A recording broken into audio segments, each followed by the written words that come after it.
We've been in regular contact with the Lucari, and they've recently unveiled a new starship designed for space exploration. They're eager to head out into the unknown, and they've asked us to give them a hand. Starfleet has decided to send you to assist them in their first voyage beyond their home system. This is an exciting time for the Lucari. Watch over them and help them to see the value of space exploration, and let them make discoveries and follow their sense of wonder. Just don't let them get in over their heads.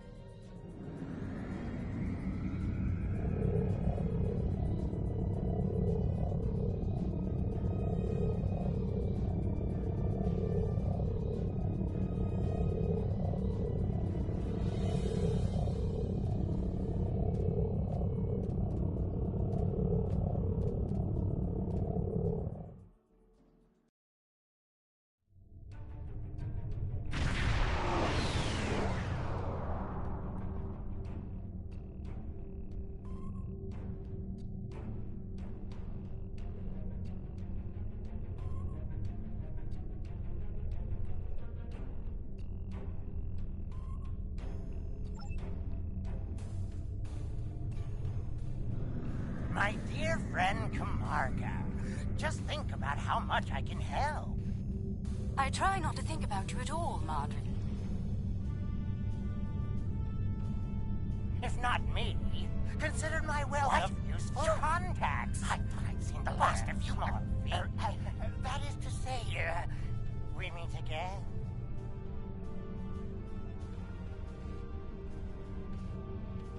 Oh, come now. I'm sure we can reach an agreement that is to everyone's liking. I'm prepared to offer you an exclusive, once-in-a-lifetime investment opportunity.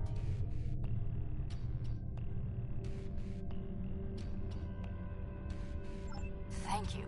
That insistent Ferengi has been trying to make new trade deals with us since he first visited our system. Oh, everything he tries to sell is either broken or worthless. Thank you. It's good to see you again, and under much better circumstances. You'll be happy to know that our star remains stable. We've not seen any Tholian ships since the incident, thankfully. The decision to explore was somewhat controversial, however. Many Lucari were resistant to the notion. We settled this moon long ago, after we were forced to leave our dying homeworld of Kentar. It was a difficult journey for us. Once we found our new home, no one was very excited about space travel. Still, the exploration initiative passed. Considering my experience, my people have chosen me to command the LSS Concordium. It was an honor I proudly accepted. Our ship is ready to go, and you are. While we have some catching up to do, we've engaged the best engineering minds of our world to modify this vessel. I'm quite proud. We've done a lot in a very short period of time. We've added some of your defensive technology to this ship, as well as some warp drive upgrades. The Concordium is now capable of sustaining a top speed of just over Warp 4. Our collaboration with your engineers has been quite inspirational. We've started work on a starship of our own design, one of many to follow the Concordium to the stars. Our ship is ready to go, and you are. For our maiden voyage, I've chosen a star that is close enough to be within reach, but still just outside the area of space that you've explored, and obviously one that we haven't visited yet. According to your star charts, it's a yellow-white star called 20 Draconis. This isn't over. Believe me, the next decision will be on my terms.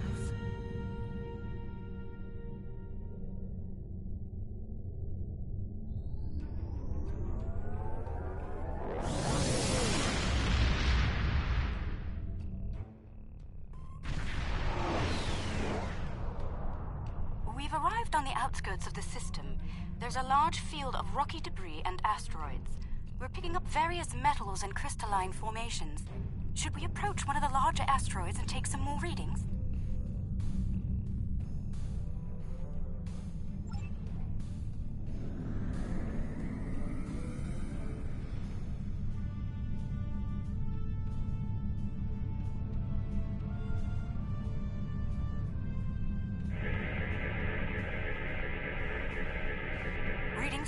now.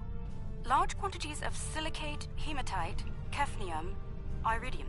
Crystalline structures appear to be the result of deposits created under a heavy impact. Perhaps this asteroid was part of a larger one that broke up in a collision. Heading deeper into the field may yield more clues. Sensors are picking up some movement on the far side of the asteroid. Not simple orbiting debris either.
Cosmozoans! They're beautiful.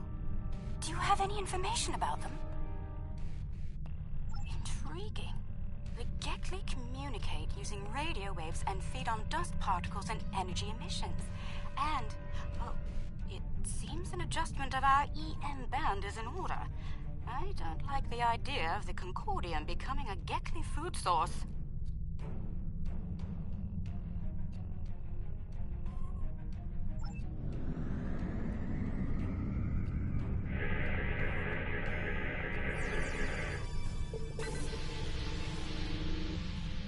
We've adjusted our power systems. I'd like to gather more data on the Gekli before we move on. Any suggestions? An excellent idea. We'll be able to track their movements and learn more about their migratory patterns and feeding habits. We'll need to get close in order to attach the tags safely.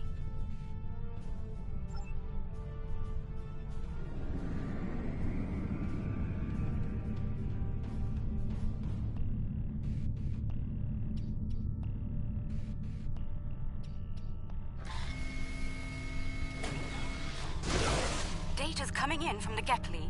I'd like to expand the number of tagged subjects to optimize data collection.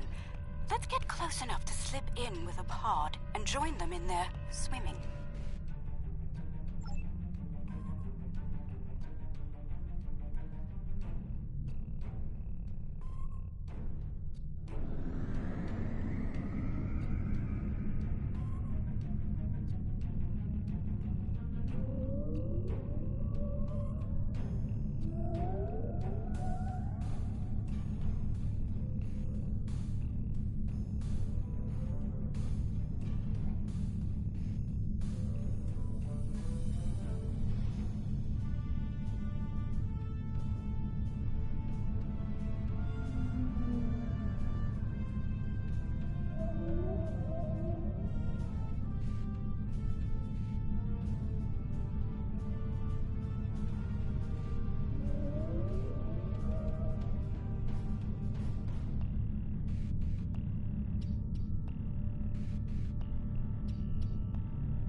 We're getting close-up readings from all of the creatures.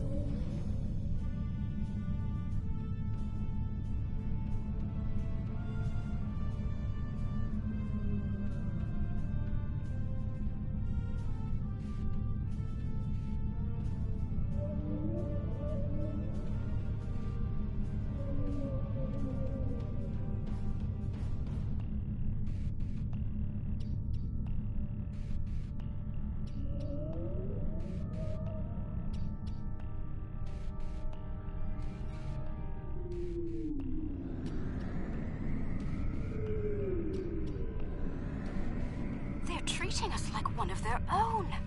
They're trying to talk to us with their radio waves. That was incredible. What a singular experience. We've spotted a larger group of them in an area not too far from here. This looks like a feeding ground for several Gekli pods. Let's go have a look.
There are signs that several Gekli pods frequent this area.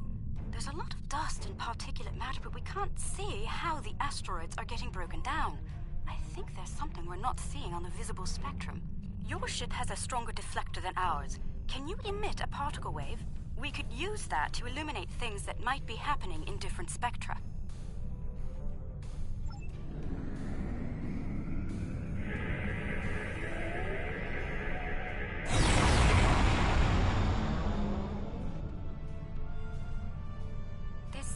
Of subspace shearing here.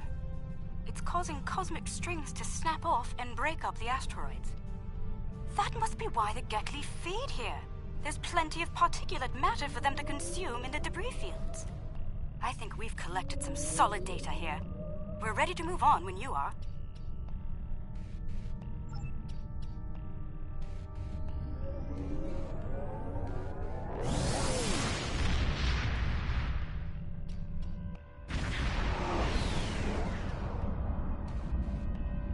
Sensors are reading a swarm of comets passing by this stellar body. They look to have an orbital period of about 173 of your standard years. I'd like to know if they came from outside of the system and were caught in its gravity, or if they originated here. Shall we take some scans?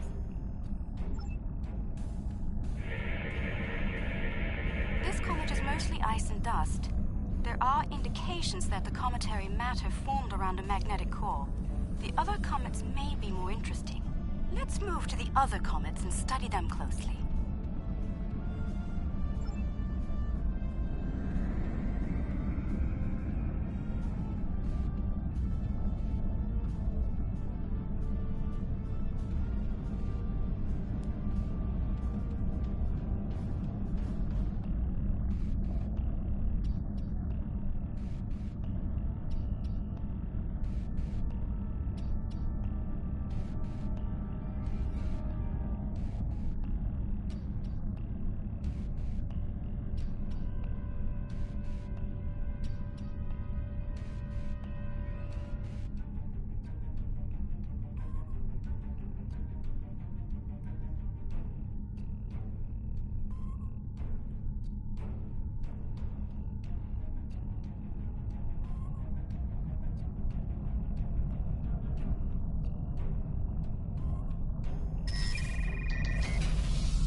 Shows signs of magnetic radioactive matter. This comet may have seen some interesting particle fields in its wandering.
detailed readings about its emissions.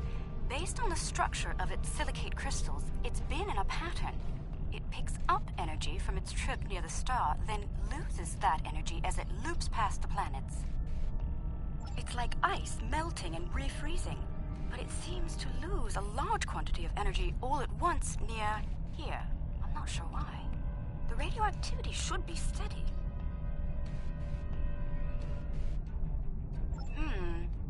These comets seem to have a long orbit that coincides with the orbit of a Class A planet nearby. I'd like to launch a probe and see if the cometary movements have had any impact on the planet.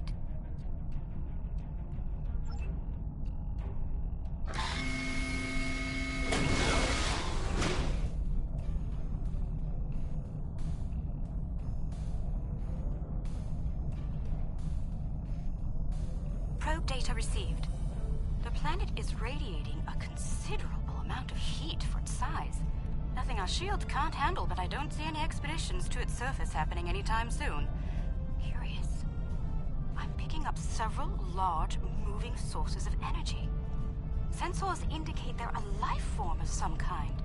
A cosmozoan, but not the Gekli. I'd like to study them if we can.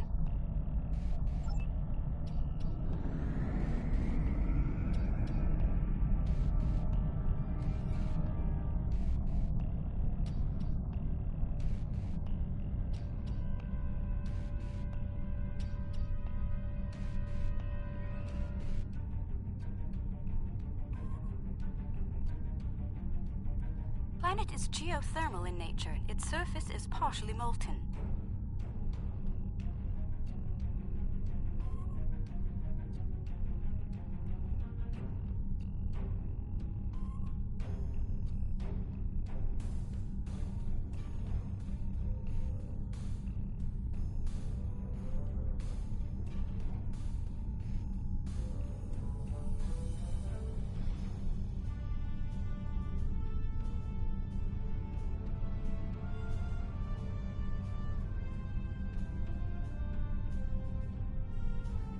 No life forms detected planetside. Then again, it is rather warm down there.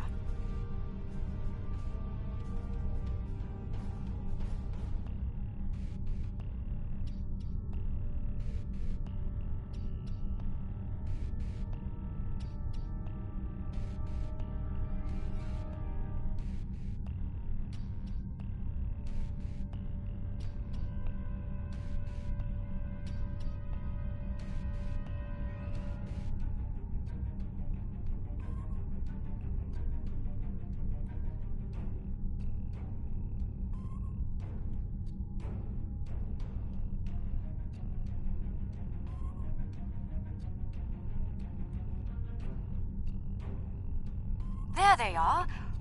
Magnificent, aren't they?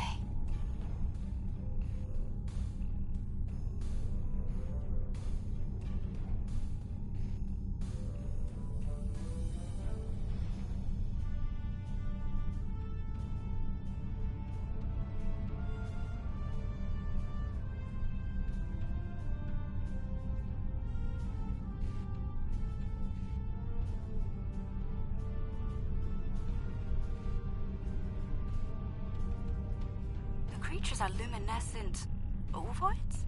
I'm not sure how to describe them. They remind me of an aquatic life form native to Lucari Prime. There are little ones huddling close to the planet's atmosphere. They must use the heat and the planet's electrical discharges to survive. Interesting.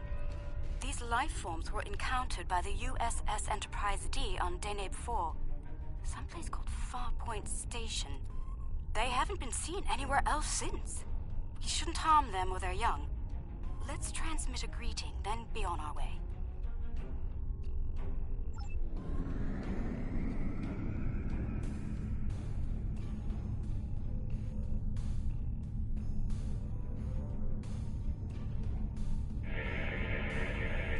The color display must be a form of communication. I didn't realize that life forms could exist in this fashion, living off the heat of planets, feeding on the particles in space, absorbing radiation from the cosmos. There's so much to see. Let's head to the next planet in the system and see what's there.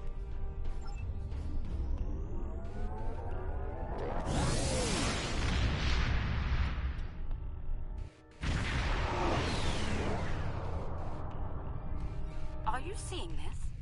My sensors indicate this planet is completely devoid of any organic material. And yet, it has a breathable atmosphere and lies well within the system's habitable zone. Most curious. I'm picking up residual levels of radiation. Oh my. I believe I know what happened to this world. Some kind of proto-matter wave happened here. Not if you know how to resolve the chaotic turbulence with a tarfine reduction. This was a recent event. Some kind of proto-matter incident happened, and it wiped out all life on the planet. I think we should send an away team down to learn more.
Oh, not sure I'll ever get used to transporters.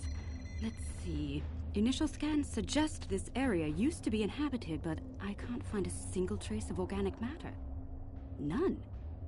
I see some carvings on those canyon walls. Let's take a look.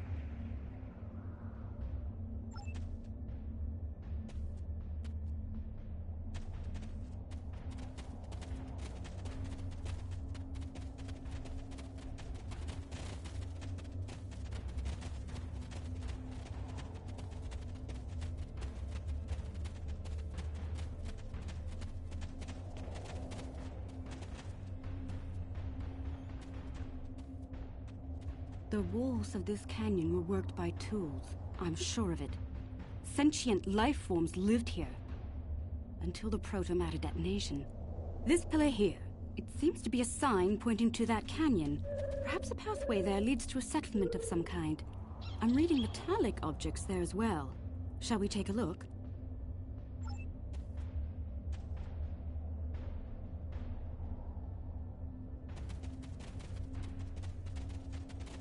Look, there's some kind of large structure further down the canyon.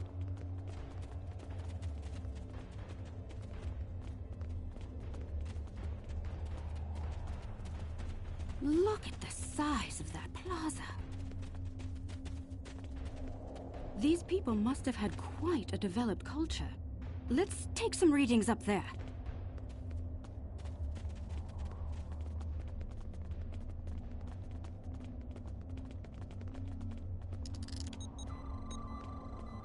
This looks like a town square or ceremonial center of some kind. I see some murals on the far side of the square over there by that arch. I'd like to examine them. They might tell us more about this place.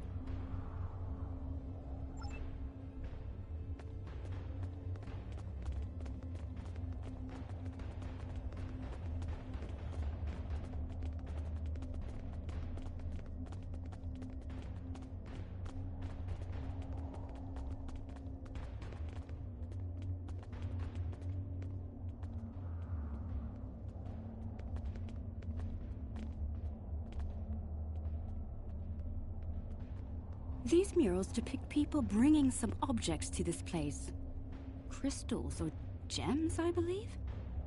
They built their settlement around this site. I believe it was a place of great significance to them. The next mural may hold more clues for us. Let's have a look.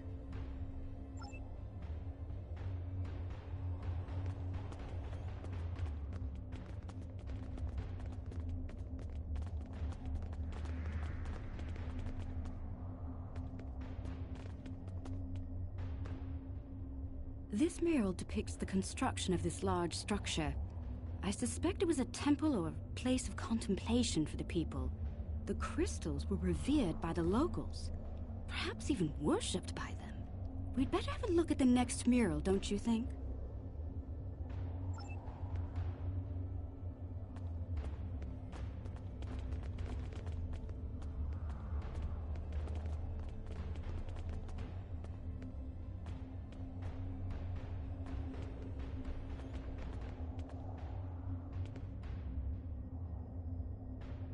The crystals depicted in this mural appear to be growing for some reason.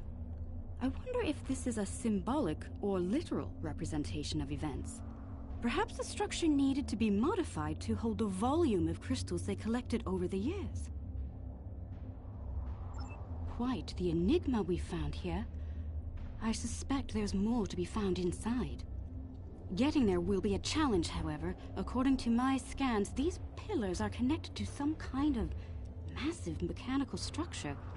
Probably at the peak of technology for these people. I believe it's some kind of opening mechanism for the structure's door. We could probably force it open, but that could damage the structure, and too much force could even collapse it entirely. I suggest we create a holographic forensic reconstruction. Yes, it would be based on analysis of things like footprints, wear patterns, and local construction. We can learn what people did here, how they went about their lives, and how they made the device work. We'd be watching a replay of history, roughly speaking. Let's start by gathering information from relics and leftover traces of the people who once lived here.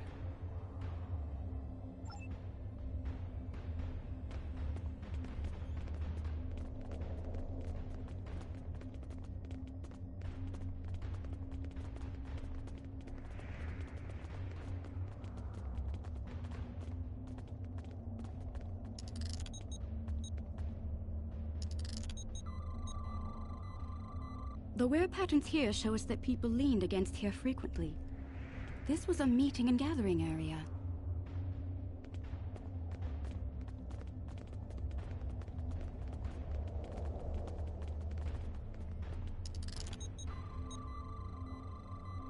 Based on these footprints, these people had a stride that places them at about 1.6 meters on average.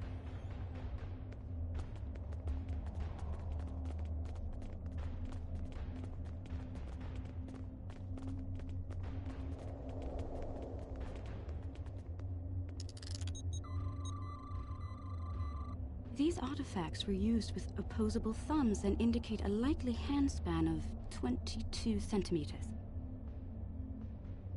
Strange. These relics should be covered with dust and sand, worn away by time and wind. But they're all uncovered. No organic matter left, and everything left behind in its place. Frozen in time, like... Yes, the evidence seems clear. The proto-matter detonation happened only weeks, perhaps even days ago. We're going to need to make an accurate simulation to continue our studies here. I suggest using modified pattern enhancers to do this.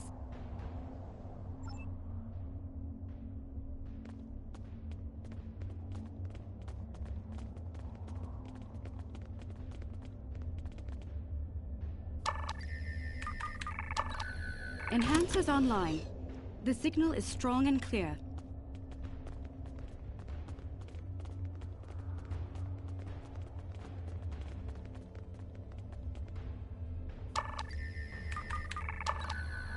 Two down, two to go.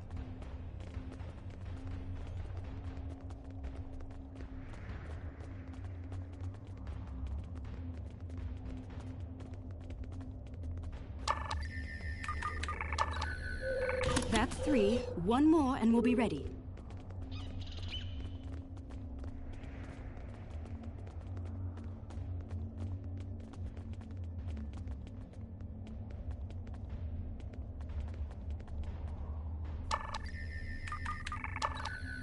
That's the last one. All enhancers online and standing by.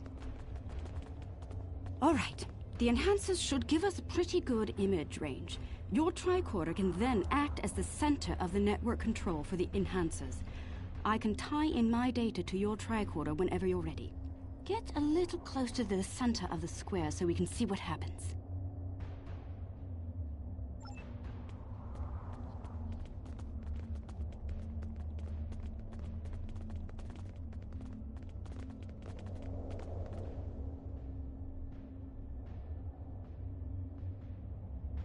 Note that the alien is using the pillars in a specific order.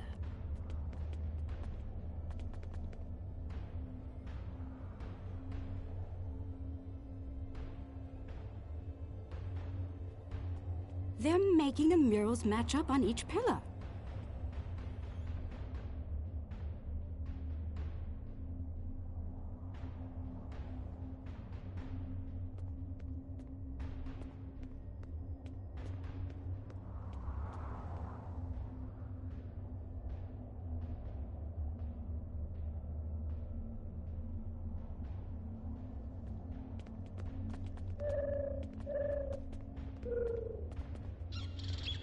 Looks like some kind of functionary, priest or bureaucrat, I think, would unlock the door by turning the murals on the pillars.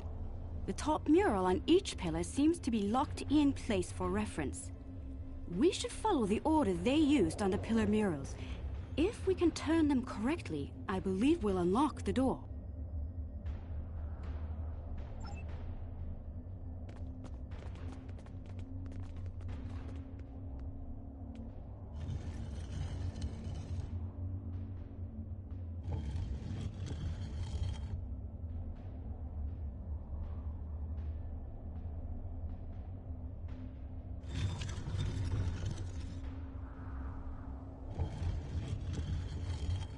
You hear that? That's the first pillar set in place.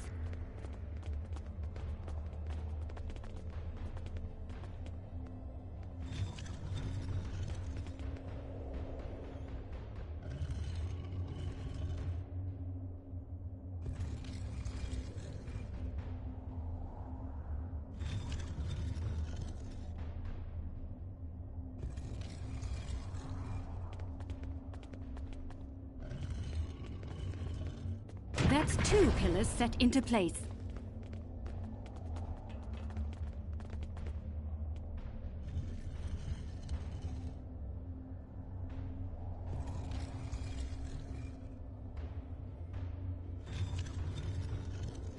Three pillars are locked in now.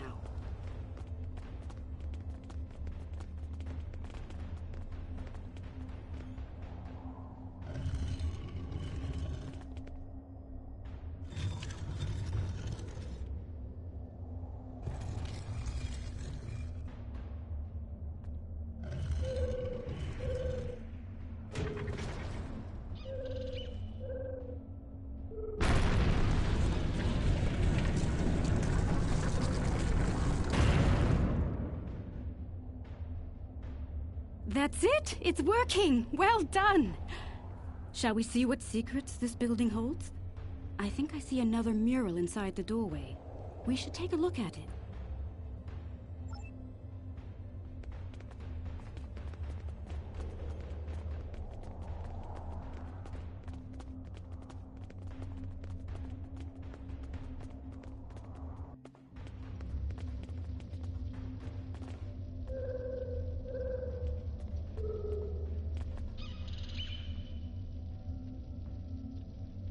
Isn't that the symbol of your Starfleet? How did it get here? How could it be in a temple of people who don't even have electricity, much less space travel? This is getting stranger by the minute. We should search the temple for more murals.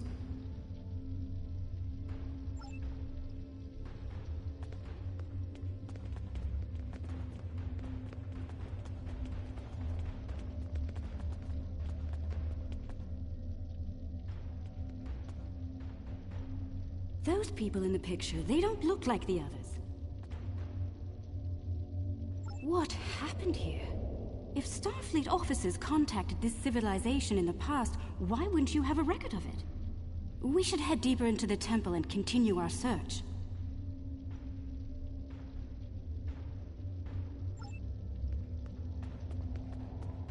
I think the panel on the wall here can be pushed to open something. Those inner doors across from the panel are opening.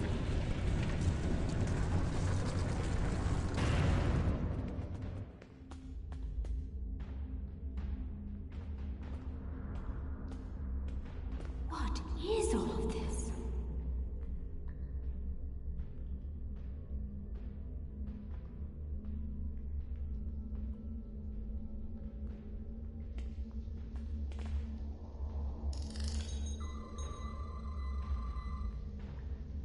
According to my tricorder, we've reached ground zero. This is where someone detonated the protomatter bomb. From here, a self-propagating cascade of proto-energy radiated outward in all directions, washing over the entire planet. Doubtful. I believe what did this was built specifically as a weapon. There's no new ecosystem. All life was eliminated. I'm picking up a residual energy signature here. Take a look. 16-centimeter wavelength with a slight kaon leak. I've seen this before. It's a byproduct of Zenkethi technology.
You're trespassing.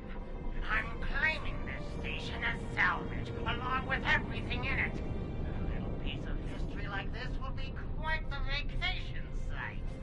Experience life on the final frontier at Modron's K-13. But I digress. Unless you're here to discuss leasing opportunities, I suggest you beam off my station. Careful. This old beauty needs some serious repairs.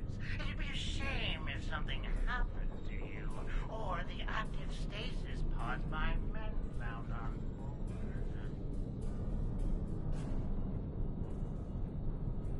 Fair warning. My Nausicaan guards aren't very fond of intruders.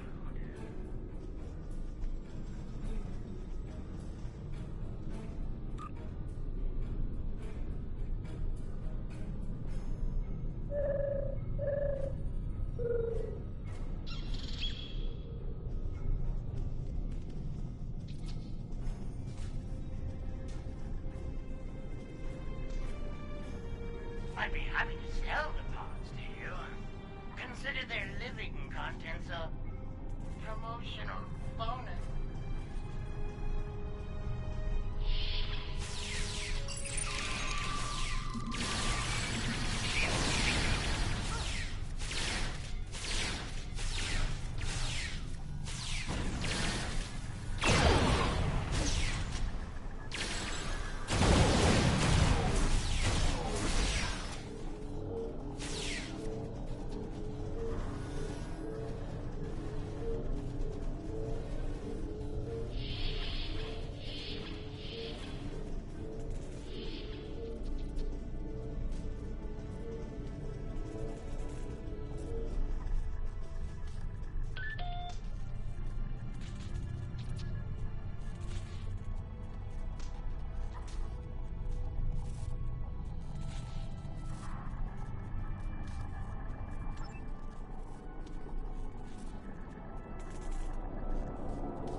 Chief Engineer's Log. Supplemental.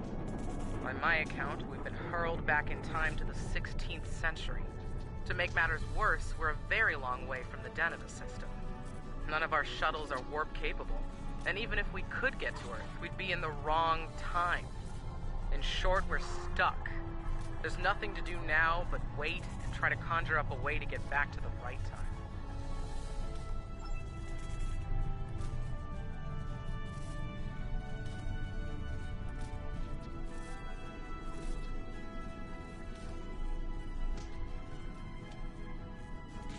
The fines for trespassing are quite severe, and I plan on collecting them.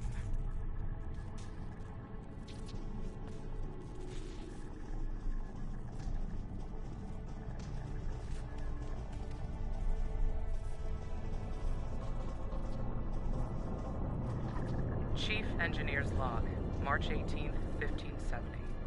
Had a discussion this morning with security about our Klingon prisoners in the brig. We can't just leave them locked up, or execute them, or exile them on the planet below. Setting them free isn't a popular notion either. We're still looking for options, but I think the stasis pods we have in medical will come in handy real soon.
Chief Engineer's Log, April 17th, 1570.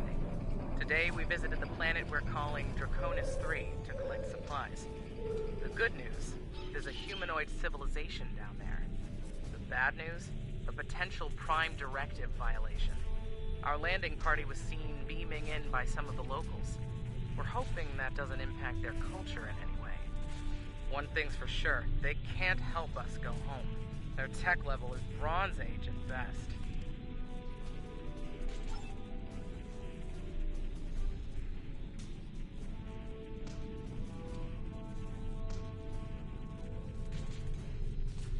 Trying my patience is going to cost you dearly.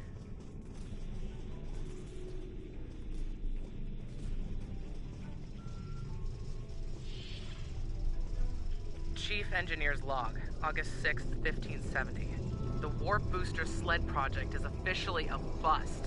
When we tried to spin up the coils, we couldn't get a stable warp field. Yashvi and Arlington managed to shut it down and stop a breach, but the shuttle's impulse drive is shot. I hate giving up, but we just don't have the parts we need to make it work.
Chief Engineer's Log, July 26, 1571.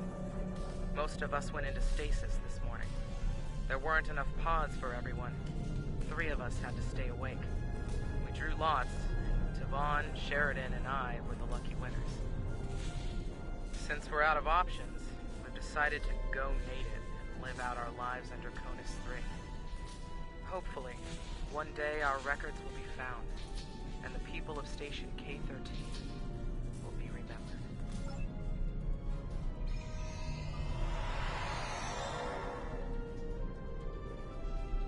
Rule of Acquisition 431.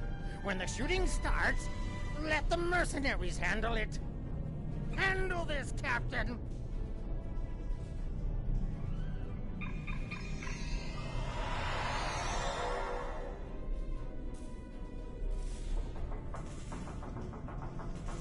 The crime is trespassing.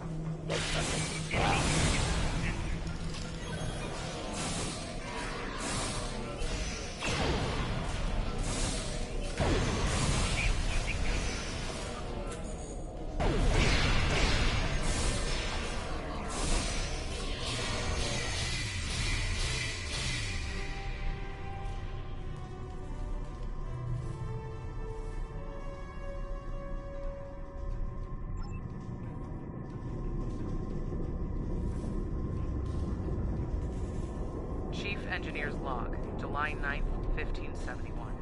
It's decided. Most of us are going into cryosleep. Those who stay awake, well, there's the rub. Going to live on a remote part of the planet below is likely, despite the Prime Directive issues. Staying here isn't viable. When the supplies are gone and the remaining power is in the stasis pods, anyone left is a goner. This station will be there too.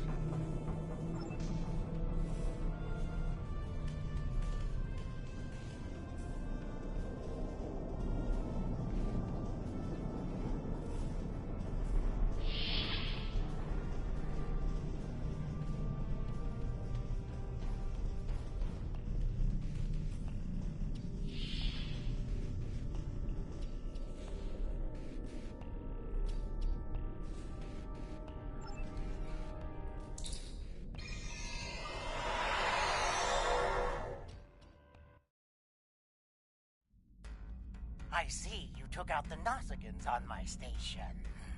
I'll just add their fees to your tab. I do hope you're good for it. Otherwise, I might have to take possession of that pretty ship of yours. Come to think of it, I'll be taking your ship anyway. Whether you're alive or not when I do is up to you.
Quite an adventure. I knew Madron was greedy and treacherous, but I never thought he was willing to kill to get what he wants.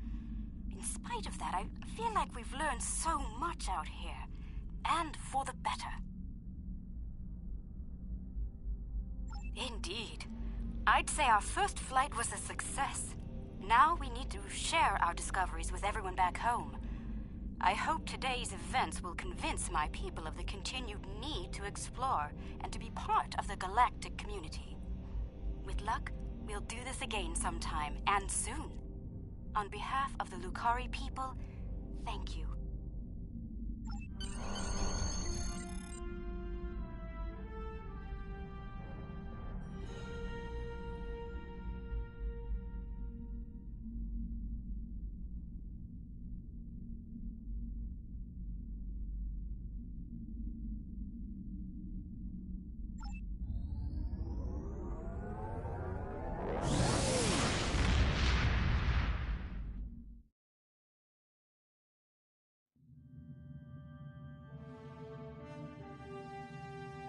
I'm happy to hear the Lucari handled their first experience with space exploration well. There's talk of their desire to join the Federation, and from what I'm seeing, they'd be fine members. The mystery of Station K-13 has been solved, although the past violation of the Prime Directive by some of its personnel is a concern. Hopefully the crew preserved in stasis pods will be able to shed a little more light on that situation. Finally, this news of a Zenkethi protomatter weapon is disturbing. I'll be looking into it from all angles, diplomatic and military in particular. We've fought a war with them before, and I'd prefer avoiding another now.